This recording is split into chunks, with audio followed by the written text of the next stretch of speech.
Bonjour à toutes et à tous et bienvenue dans le Fil d'Agathe, le podcast qui tisse des idées et des voix pour réinventer la pédagogie. Aujourd'hui, je lance une série spéciale consacrée à un sujet incontournable, l'IA. L'intelligence artificielle, comment peut-elle transformer nos pratiques pédagogiques, nous aider au quotidien et aussi questionner nos façons d'enseigner.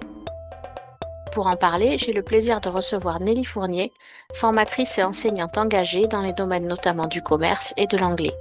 Avec elle, nous allons explorer comment elle a découvert l'intelligence artificielle, quels outils elle utilise et comment accompagner les apprenants face à ces nouveaux usages. Bonjour Nelly, merci de nous rejoindre aujourd'hui. Est-ce que tu veux bien du coup te présenter un petit peu pour commencer?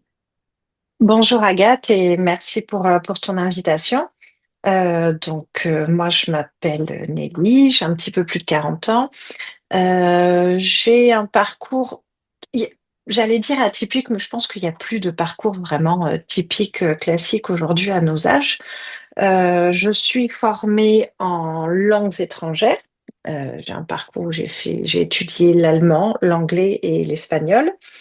Je me suis aussi formée en vente, en immobilier plus précisément. Et en fait, je n'ai jamais su trancher dans ma vie, dans mes carrières, entre le commerce et entre l'anglais, tant et si bien que j'ai pratiqué le commerce à l'étranger.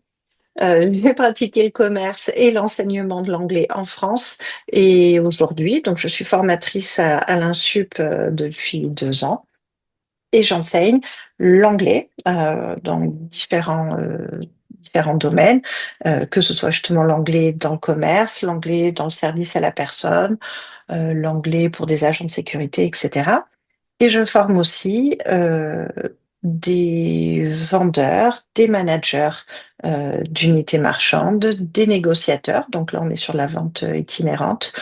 Tu travailles aussi avec des publics scolaires, si je ne me trompe pas. Absolument. J'ai travaillé déjà en école privée et depuis plusieurs années, j'accompagne aussi en cours particulier des scolaires. Alors, j'ai même travaillé avec un élève primaire avec des besoins spécifiques. Donc ça a été aussi un challenge pour moi que de m'adapter à ses besoins et à un rythme d'apprentissage très, très différent et contraignant aussi. Et sinon, donc j'accompagne collégiens et lycéens, que ce soit sur de l'anglais et du français en priorité, mais ça peut être aussi le programme de mathématiques du collège. Et après, en lycée, je me contente du français et de l'anglais. Mais voilà, un public plus jeune et avec des exigences différentes et un mode de fonctionnement aussi un petit peu différent. Ok, super. Donc l'émission d'aujourd'hui, on la consacre à l'IA et j'ai pensé à toi rapidement avec ce sujet parce qu'on en a déjà parlé plusieurs fois. Euh, Qu'est-ce qui t'a donné, toi, envie de t'intéresser à l'intelligence artificielle dans ta pratique professionnelle, mais peut-être à titre perso aussi? Peut-être que tu es passé du perso au pro ou l'inverse. Je suis totalement passée du perso au pro.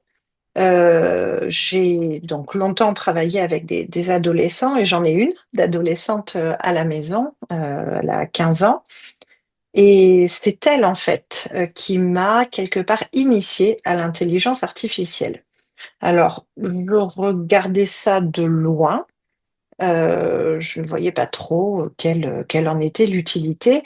Ma fille a découvert l'IA sur l'application Snapchat. Et en fait, je me suis rendu compte que ça n'avait rien à voir avec la messagerie et avec sa façon de communiquer avec ses amis, mais qu'elle posait des questions à cette IA Snapchat sur le contenu de ses devoirs, à trouver des réponses à ces questions de mathématiques, d'histoire-géographie, etc.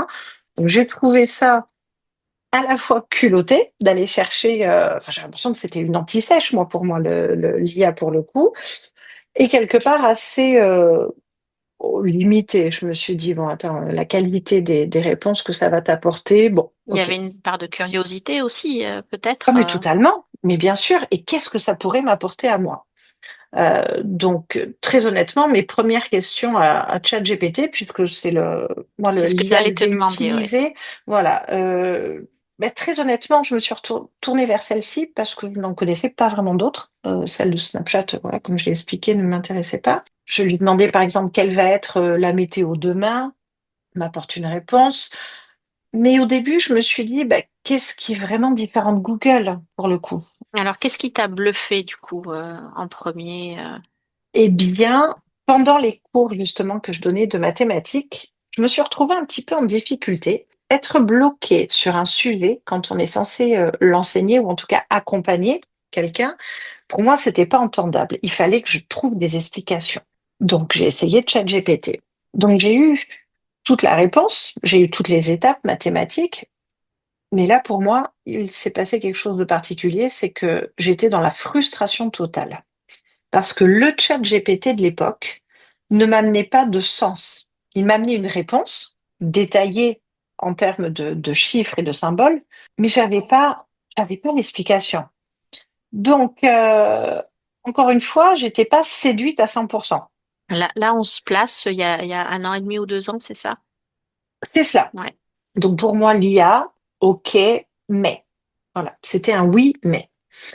Ce qui a décuplé mon attrait pour l'IA, c'est le fait d'avoir davantage de missions dans le cadre de mon travail de formatrice avec des thématiques différentes à aborder, beaucoup plus de travail d'un coup. Et Et donc là, l'urgence, j'ai en envie de fait. dire, et l'urgence, voilà, j'ai des choses à aborder. euh, sur de l'anglais, j'ai beaucoup de ressources pédagogiques parce que c'est ce que j'enseigne depuis le plus longtemps en commerce, j'ai les connaissances, j'ai la technique, mais j'avais pas de support encore. Donc, je me suis dit, bon, bah, on va bien voir. Donc là, on est plus sur les 12 derniers mois. Donc, il y avait donc, comme tu l'as dit, quelque part, cette urgence, mais surtout, c'est de maintenir l'intérêt des stagiaires, des apprenants. J'avais besoin d'aller chercher des pistes d'animation, un petit peu de séquence, des idées, des propositions, des choses voilà, qui puissent intéresser les apprenants et qui puissent rythmer les journées de travail. Et là, ChatGPT a pu être une source d'inspiration pour toi? Mais oui, totalement, parce que déjà, il y a une évolution de cet outil. Je trouve que sa compréhension des besoins de l'humain s'est affinée. Il me permet de me générer, on va dire, une trame, une colonne vertébrale sur laquelle moi, je vais pouvoir axer, positionner mes idées de séquence. Il ne va pas tout me faire. Moi, je connais les apprenants, je connais mes stagiaires, je sais un petit peu comment ils fonctionnent et la touche que je dois apporter et que je dois amener. Ça, ChatGPT ne le sait pas. Par contre, il m'offre une jolie base de travail. Tu dirais qu'il te fait gagner du temps. Aujourd'hui, ah oui, aujourd'hui, il me fait gagner du temps. Pourquoi? Parce qu'il a aussi, depuis quelques mois, il y a une mémoire qui a été intégrée. C'est-à-dire que là, je n'ai pas besoin de lui redonner un contexte précis de avec qui je travaille, quel niveau d'études, quelle est la vitesse d'apprentissage, par exemple, des stagiaires, D'accord. etc. Il a gardé tout en mémoire. Donc ça, on va y revenir après justement sur dans les conseils à donner pour rendre l'utilisation plus efficace. Mais effectivement, il y a tout un contexte du coup d'informations que tu vas devoir Absolument. donner à l'IA pour qu'elle puisse produire ce que tu attends. Dans ce que tu es venu chercher dans l'IA, c'est gagner du temps, mais surtout aussi te permettre, vu la variété d'interventions que tu avais et de public aussi peut-être, de varier tes modalités d'intervention. Et de ne rien oublier, j'ai envie de dire. C'est un petit peu mon pense-bête. Donc lui, il vérifie ce que tu proposes et toi, tu vérifies aussi ce que lui va te proposer. Je vais compléter ce qu'il propose. Ouais.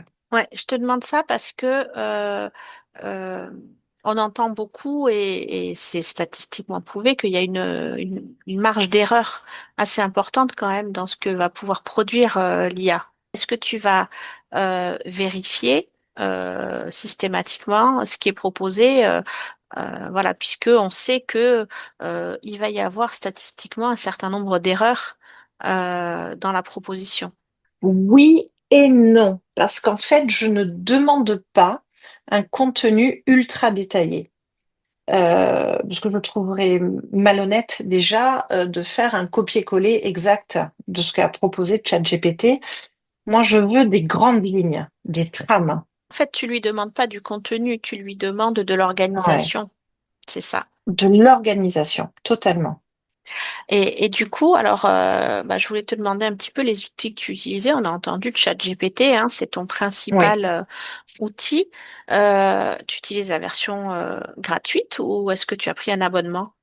J'ai pris un abonnement parce que je le sollicite beaucoup. Effectivement, j'ai pas mal de missions différentes et en version gratuite, on est limité. Alors, je ne saurais dire exactement à combien de requêtes quotidiennes. Euh, et je crois que la version gratuite n'a pas la mémoire justement des informations, des sujets qu'on a traités. Et moi, ça m'intéresse parce que, comme je le disais, c'est un gain de temps aussi. Le menuisier a besoin de matière, il a besoin de bois, il a besoin d'entretenir ses machines. Entretenir ses machines, ça a un coût. Il a besoin de gants, de chaussures de sécurité qu'il doit renouveler régulièrement. Et ben moi, ça fait partie des outils de travail dans lesquels j'investis. J'allais te demander s'il y avait d'autres outils que tu utilisais. Ou, bah, on a Oui, compris que oui. c'était le principal, mais il y en a d'autres. Il y a un autre outil que j'utilise régulièrement, un outil de partage d'enseignement, ça va être la présentation type PowerPoint. Et il y a un outil comme ceci qui s'appelle Gamma. Et Gamma peut générer donc des présentations qu'après on transforme. Moi, je les transforme sous PowerPoint, je les enregistre sous PowerPoint, mais il y a plein d'autres formats possibles. Ça pourrait être du PDF ou je ne connais pas toutes les possibilités. Gamma, là, c'est pareil. Qu'est-ce que ça m'apporte? Ça me génère avec des thèmes, des consignes. Alors, on reviendra là-dessus, mais sur l'importance de la consigne très précise. Ça va me générer une présentation. La version gratuite, il me semble qu'elle a 10 slides, 10 diapositives. Alors, pourquoi utiliser une IA pour créer des présentations type PowerPoint? Le gain de temps, là par contre, c'est extraordinaire. La mise en page, la qualité des visuels, il y a besoin par contre, encore une fois, de retoucher derrière parce que je ne suis pas d'accord avec tout ce que Gamma peut proposer. L'IA, elle a quand même ses limites. Parfois, il va y avoir des erreurs dans le texte ou des choses comme ça. Donc, l'intervention humaine, elle est obligatoire. Et puis moi, je viens compléter. Je ne peux pas, encore une fois, me contenter de ce qu'elle me propose, mais j'ai une base. Et j'ai une super base qui est générée en une rapidité époustouflante. Oui, donc là, clairement, quand tu as beaucoup d'interventions à préparer, si tu as besoin d'avoir un support de présentation, ça va te faire gagner du temps. Totalement. Et le résultat, tu es satisfaite du Moi, coup. j'aime beaucoup, oui, utiliser cette appli-là. Là, on parle vraiment de la base, de la forme. Le fond, ça reste moi. Il y a juste une petite chose, voilà, par rapport à Gamma. On reconnaît la touche du logiciel Gamma, c'est-à-dire qu'il y a les mêmes types de visuels parfois, que ce soit les petites flèches, les cercles, les icônes, les diagrammes, etc. Donc ça, moi j'estime qu'on peut les Un retravailler petit peu comme les posts de réseaux sociaux qui ont été écrits avec ChatGPT, qu'on reconnaît quand même avec de l'IA. assez facilement Ouais. avec ces petits détails-là. C'est clairement identifiable. Et je pense que d'une part, ça amène un côté un petit peu rébarbatif si on a nos slides avec toujours les mêmes représentations. Et puis quelque part aussi, c'est une question de légitimité. je pense qu'on peut y apporter une touche plus personnelle. Là, on a vu un outil pour t'aider à t'organiser, à te créer des structures pour tes Mhm. cours. Un pour aider à la préparation visuelle de support de présentation. Est-ce qu'il Mm. y en a un autre dont tu as envie de parler ou c'est vraiment les deux principaux? Très honnêtement, c'est les deux sur lesquels je m'appuie. Parce qu'après, même si j'ai envie de créer des quiz, des jeux pédagogiques, etc., je vais beaucoup passer par ChatGPT, encore une fois, pour l'idée des sources, des trames, etc. Mais s'il y a besoin, après, là, c'est moi qui vais concevoir, toute seule. Ok. Donc c'est une utilisation mesurée quand même de l'IA. Une utilisation mesurée, absolument. Est-ce que tu peux nous donner un ou deux petits exemples très très concrets d'utilisation pour qu'on se rende mieux compte? Là où j'ai sollicité ChatGPT, c'est que je devais faire une évaluation sur une compétence complète. Je n'avais pas été la seule formatrice sur cette compétence, donc je me suis aidée du référentiel, des attendus, tout ce que les stagiaires étaient censés avoir vu. Je l'ai mis dans ma consigne et ChatGPT m'a généré toute une série de questions. Alors ça peut être du QCM, de la question ouverte, etc. Il peut me proposer un barème même d'évaluation. Donc j'avoue que n'ayant pas été la seule à intervenir sur cette compétence, ben, ça m'a aidé d'avoir quelque chose, un quiz qui rassemblait vraiment tous les savoirs attendus sur ce domaine-là. Donc ça, c'est un premier exemple. Là où j'aime bien l'utiliser aussi, c'est par exemple dans des scénarios, des mises en situation en commerce. Je suis le conseiller de vente, j'ai affaire à un client qui est insatisfait parce que si, parce que le pull il a rétréci au lavage, parce que, enfin voilà, il me crée, il me propose plusieurs petits scénarios que les stagiaires peuvent piocher, tirer au sort et du coup jouer et s'entraîner lors de nos formations, parce qu'on fait beaucoup de scénarios, des sketchs de vente. Je forme également donc les agents de sécurité en anglais. Il faut qu'ils soient capables de recevoir un public international. Et là, ce que j'avais demandé à l'IA, c'est de me générer des images de situations totalement différentes les unes par rapport aux autres. De la sécurité, je suis Dans un magasin? voilà, par exemple, dans un centre commercial. Donc, comment est-ce que je peux décrire la situation? Où peuvent être les dangers potentiels, les gens avec les sacs, etc. On a analysé la tenue, la posture et la tenue de l'agent de sécurité. Qu'est-ce qu'il avait, le talkie-walkie, etc. Enfin, tout le matériel. J'avais une autre image avec, là on pouvait imaginer un site industriel avec une clôture arrachée, donc une possibilité d'intrusion. Enfin, ChatGPT m'a généré vraiment plein d'images de mise en situation, des choses que je n'aurais pas pu trouver moi nécessairement sur Internet ou dans, je n'ai pas vraiment de manuel pour ça, pour les accompagner. Les images donc, qui ont été générées par l'intelligence artificielle m'ont vraiment permis de travailler avec les agents de sécu avec des situations, des visuels que je n'aurais pas pu trouver honnêtement comme ça sur Internet. C'est très dur de voir une clôture arrachée, une mise en Oui. situation Tu n'aurais avec pas eu exactement euh, ce que tu cherchais.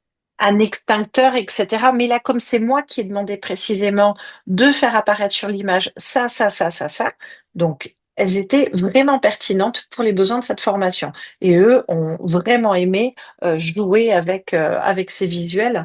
Et pour moi, c'était top. On a allié vraiment la formation, l'esprit d'analyse, de découverte en anglais, et puis quelque chose de très ludique. Ouais, en fait, pour créer du coup des jeux pédagogiques, des mises en situation et des petits exercices, tu vas avoir une dimension graphique aussi qui dépasse ton champ de compétences finalement. Ah, puis alors, aujourd'hui, encore une fois, les images créées il y a 12 mois ne sont pas les mêmes que celles qui pourraient être créées aujourd'hui. On a une qualité graphique et beaucoup plus de pertinence et de finesse dans ce qui est proposé. J'adore. Est-ce que tu aurais quelques conseils à donner à un collègue qui viendrait te voir en te disant ça m'intéresse, mais je ne sais pas par quel bout commencer? Ne pas en avoir peur, venir découvrir cet outil, ça va être la première chose. Pas en avoir peur, encore une fois. Alors, je ne sais pas tout ce qu'on peut faire avec l'IA. Je ne sais pas tout ce que la machine connaît sur moi, mes données personnelles, etc. Moi, je la vois vraiment comme un outil. Et des outils avec des avancées technologiques, l'homme en a connu des extraordinaires. Il y a une centaine d'années, on se déplaçait avec des véhicules, c'était des carrioles tirées par des chevaux. Il y a eu une avancée quand même assez incroyable avec le moteur thermique, dont certaines personnes peut-être ont eu peur aussi. Est-ce que ça va pas exploser? On utilise quelque chose qui peut prendre feu, etc. Aujourd'hui, personne ne questionne l'utilisation de la voiture et son fonctionnement. On est même passé à des modèles qui fonctionnent sur l'électricité. Je branche ma voiture, je n'ai même plus besoin de carburant. Les avancées technologiques dans nos vies, elles sont inévitables et il y en a certaines sur lesquelles on ne reviendrait pas. On utilise, pour ainsi dire, tous une voiture, on a des téléphones portables, etc. Et je pense que l'intelligence artificielle dans le monde du travail peut vraiment être un outil qui nous aide. Donc la première chose pour moi, c'est de ne pas en avoir peur. Ok, et pour commencer, du coup, c'est bon, j'ai pas peur, j'ai envie d'essayer. Je commence par quoi? Quel est le besoin que j'ai? J'ai besoin d'idées, j'ai besoin qu'on me génère du texte. Est-ce que j'ai besoin plus d'une aide sur la génération d'images, la création de diaporamas type PowerPoint? Donc déjà, en fonction de mon besoin, je vais aller chercher le bon outil. Par contre, il y a une règle. Je dois savoir prompter. Prompter. Magnifique mot. Prompter. Qu'est-ce Alors que ça, c'est? ça, c'est Prompter. quelque chose qu'on voit partout en ce moment. Il y a pléthore de formations, savoir écrire des prompts efficaces, et c'est vrai qu'on ne comprend pas forcément ce que ça veut dire. Prompter, moi je le définirais comme donner un ordre ou, un petit peu moins dur, donner une consigne. En fait, imaginez-vous euh, votre IA, ChatGPT par exemple. C'est comme si vous aviez un collaborateur avec les yeux bandés et que ce collaborateur, vous lui demandez de faire des choses pour vous, vous lui demandez de se déplacer. Alors, se déplacer, oui, ok. Vers où? Tout droit, à gauche, à droite, à quel rythme? Euh, il faut en fait être extrêmement précis dans les consignes que l'on va transmettre à cette personne ou donc à cet outil. Un prompt, c'est ça. Donner des consignes extrêmement précises, un contexte, un maximum de détails, décrire ce que l'on cherche, décrire la situation, quel est mon public, quelle est la leçon précisément sur laquelle je travaille, etc. En fait, plus je me prépare, mieux je fais ce prompt et plus le résultat sera pertinent et plus j'aurai gagné de temps, du coup, dans ma recherche. Alors, je vais te poser une question, c'est pas une question Ouais. piège, hein, mais tout ce temps que tu vas passer à décrire précisément tes attentes, à écrire ce prompt le plus précis possible avec un contexte, des objectifs, le profil des apprenants, etc. Est-ce que finalement, t'aurais pas plus vite fait bah, d'aller directement au résultat puisque tout ça, tu l'as dans la tête, toi? Est-ce que ce serait pas plus rapide de produire directement? J'ai fait l'expérience très très récemment avec un groupe où nous travaillions sur la création de publications sur le réseau social professionnel LinkedIn. Certains ont voulu utiliser l'IA pour les aider à générer leur texte, d'autres se sont attelés directement, ils ont fait un brouillon, ils ont créé leur petit visuel, etc. Ceux qui n'avaient pas l'habitude d'utiliser l'IA ont passé un temps très, très, très, très long à tâtonner, à ne pas savoir comment réaliser justement ce prompt. Il faut déjà avoir tout ça en tête, avoir bien posé les jalons déjà dans sa tête de ce qu'on cherche exactement, de ce qu'on veut, pourquoi on le veut, comment on le veut. Ça, c'est la clé. Ça veut dire que même quand on demande à l'IA de générer quelque chose pour nous, il faut s'y être préparé. Qu'est-ce que je cherche à obtenir et quels sont justement les éléments que je vais devoir transmettre à cette machine pour que cette machine me fasse gagner du temps après par la suite. Certains stagiaires qui ont fait cet exercice ont été très rapides avec l'utilisation de l'IA, parce que ces personnes-là savaient exactement ce qu'elles recherchaient et ont été très claires dans leurs informations. D'autres ne l'ont pas utilisé et ont su générer une publication qui était pertinente, qui avait les informations qui convenaient. Et quelque chose qui était tout à fait réalisable sans l'IA. Absolument, Et donc, il n'y avait pas forcément un gain de temps énorme à utiliser l'IA pour cet exercice-là. absolument pas. Et le mauvais exemple est aussi quelqu'un qui ne maîtrisait pas l'IA, qui a voulu, parce qu'il y avait cette curiosité de l'utiliser, et qui a passé énormément de temps à essayer de générer des choses qui n'étaient pas qualitatives. Un exemple précis, Ouais. quelqu'un a dit, bah, je lui demande de me faire une vidéo, mais j'ai pas, il me fait pas de résultat, il me fait pas la vidéo. Je dis oui, mais une vidéo, ça c'est juste le support. As-tu expliqué quel devait être le contenu de ta vidéo? Où est-ce qu'on est? Qu'est-ce qui va rentrer en scène? Est-ce qu'il y a deux personnes qui parlent? Et ces deux personnes, il faut même aller plus loin. Donc deux hommes, type caucasien, sont dans la rue, un environnement urbain, rural, etc. Il faut vraiment poser un contexte, donc avec ce qui, quoi, où, comment, pourquoi, etc. Réfléchir à toutes ces pistes-là. Encore une fois, je reprends l'exemple de mon collaborateur avec un bandeau sur les yeux. Si je ne suis pas précis dans les informations que je lui donne, mon collaborateur va peut-être commencer à marcher et se prendre les pieds dans quelque chose qui est au sol parce que je ne lui ai pas dit qu'il fallait contourner quelque chose ou changer de trajectoire, etc. Je reprends ton exemple. Donc, les étudiants l'ont utilisé ou ne l'ont pas utilisé, l'ont utilisé bien ou l'ont utilisé avec difficulté. Du coup, l'accompagnement à l'utilisation de l'IA, c'est quelque chose que tu abordes en formation aussi. Aujourd'hui, c'est nécessaire. Certains vont vouloir utiliser l'IA pour gagner en efficacité, pour amener un surplus de qualité à leur production. Euh, J'essaye de me relire. Ah oui, j'aurais pu parler de ça aussi. Ok, ça c'est. On est dans une recherche qualitative. D'autres vont le faire pour essayer de gagner un petit peu de temps, de moins se poser de questions et essayer d'avoir une réponse à un exercice très rapidement. Le recul que j'en ai aujourd'hui, je dirais, le stagiaire, il utilise mal, voire très mal, l'intelligence artificielle. En fait, souvent, je la compare à une machine, et bien comme n'importe quelle personne, quand on n'a pas le mode d'emploi, on n'utilise pas l'objet, l'outil, la machine. Est-ce qu'il n'y a pas une question d'intention aussi?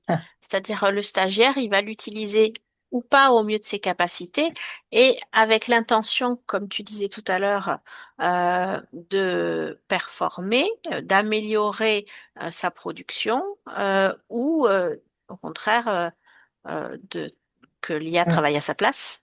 L'intention, c'est ce qui va déterminer la bonne utilisation ou non de l'IA.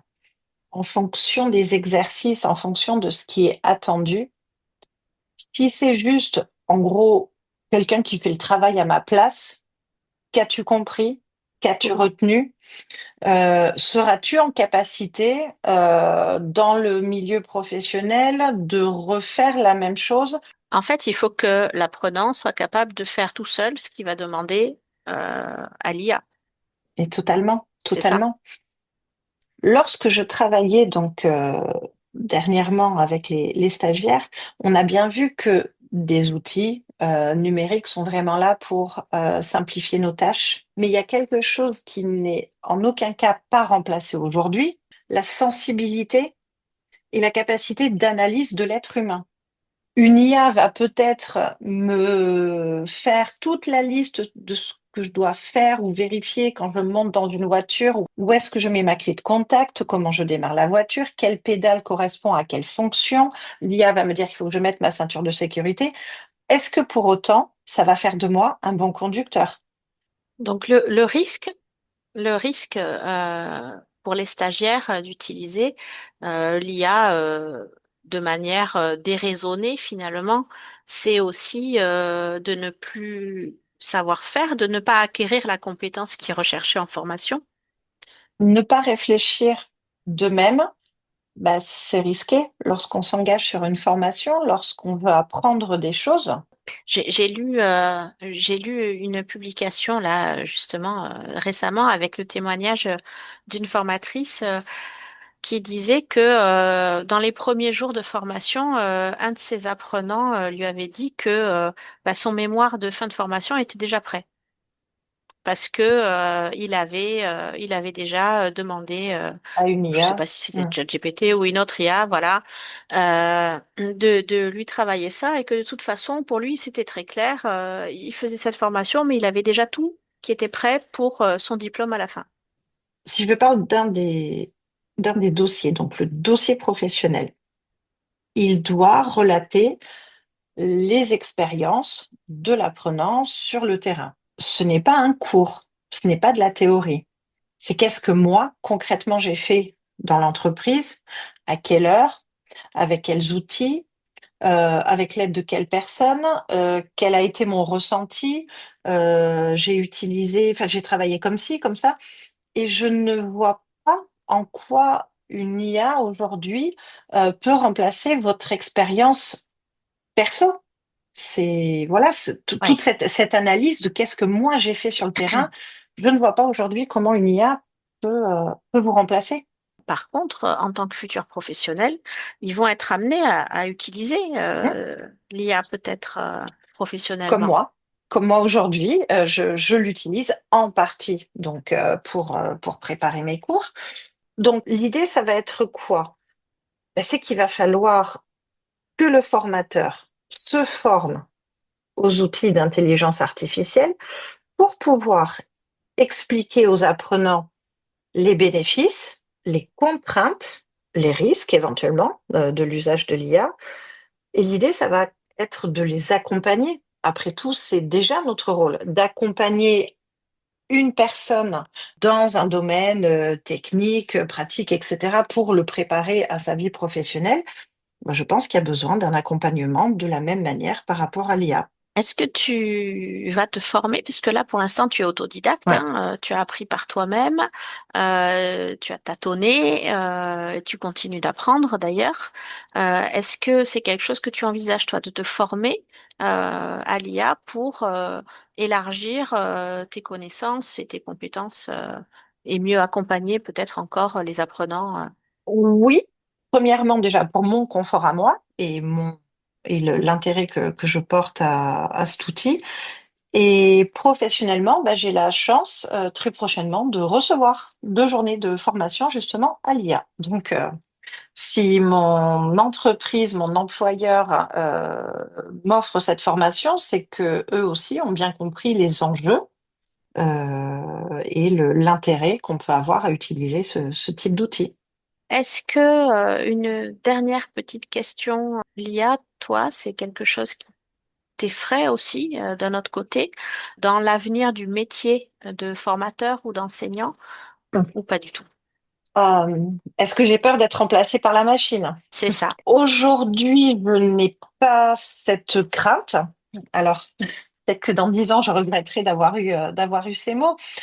Aujourd'hui, encore une fois, moi, j'estime que c'est un outil et je veux croire que tout ce qui est sensibilité et analyse par l'être humain ne peut pas être remplacé. On a encore, je l'espère, de beaux jours devant nous par rapport à ça. Je pense que ça peut juste nous aider à générer des outils. Il y a une petite phrase que j'aime beaucoup, c'est donne un poisson à un homme, tu le nourris pour un jour. Apprends-lui à pêcher, tu le nourris pour la vie. L'idée, c'est quoi? D'apprendre aux personnes à utiliser des outils qui sont à notre disposition plutôt que juste de faire un travail à notre place.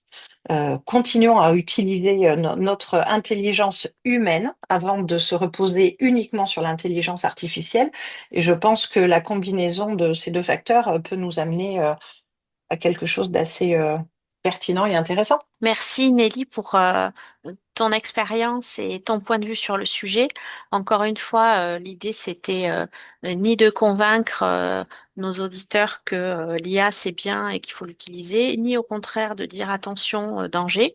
C'est vraiment un retour d'expérience et merci de l'avoir partagé avec nous. Est-ce que tu souhaites échanger avec des personnes qui aimeraient échanger sur le sujet ou sur d'autres sujets autour de la pédagogie? Est-ce que tu partages ton profil LinkedIn peut-être? Oui, oui, bien sûr, avec grand plaisir. Et je suis même preneuse de bonnes pratiques, de sa marche par rapport à l'IA et à tout autre outil pédagogique. Ça, ce sera avec grand plaisir. Bon, bah merci d'avoir été avec nous aujourd'hui. On se reparlera probablement dans d'autres épisodes sur d'autres sujets. Et à très bientôt, Nelly. Merci, Agathe. Aujourd'hui, nous avons suivi le cheminement de Nelly vers l'intelligence artificielle, découvert les outils qui l'accompagnent dans son quotidien de formatrice et d'enseignante, et écouté ses conseils pour ceux qui auraient envie de se lancer. Réfléchis aussi à la manière d'encadrer l'usage de l'IA par les apprenants. C'était le tout premier épisode de notre série spéciale consacrée à l'IA, et ce n'est que le début. Dans le prochain épisode de cette série, nous aborderons aussi un sujet essentiel, la dimension éthique de l'utilisation de l'IA pour créer des contenus. Car si ces technologies ouvrent des horizons incroyables, elles posent aussi de vraies questions sur la responsabilité, l'authenticité et la valeur de ce que nous transmettons. Parce que la pédagogie, ce n'est pas qu'une affaire d'outils, mais aussi de sens, de lien, d'humanité, et parce que derrière chaque algorithme, il y a nos choix, nos valeurs, et ce fil que nous tissons ensemble. L'éducation, au fond, c'est toujours une histoire de rencontre et de confiance. Alors je vous donne rendez-vous très bientôt pour poursuivre ce chemin. Mais avant cela, dans le troisième épisode du Fil d'Agathe, nous irons explorer un autre thème complètement différent, mais tout aussi intéressant, avec la place de l'activité physique en formation et pour l'insertion. Merci de nous avoir suivis. N'hésitez pas à partager cet épisode, à laisser un commentaire, partager vos idées, vos suggestions et bien sûr vous abonner pour ne pas manquer la suite.